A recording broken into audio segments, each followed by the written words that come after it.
की सुख करता दुःख हरता ही तुझी ओढ लागे मनाला अरे सुख करता दुःख हरता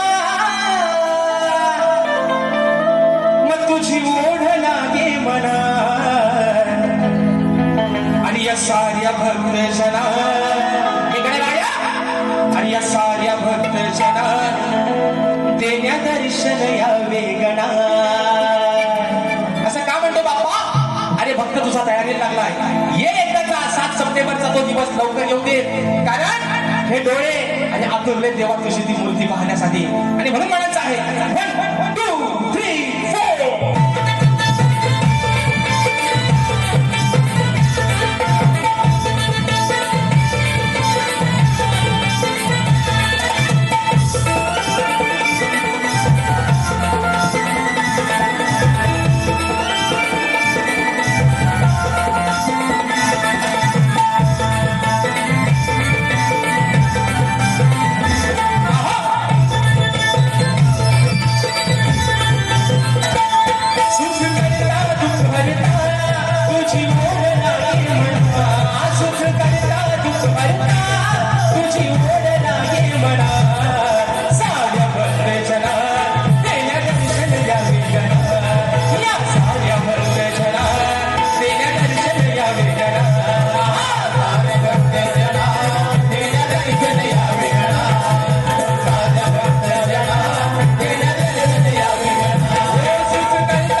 देण्या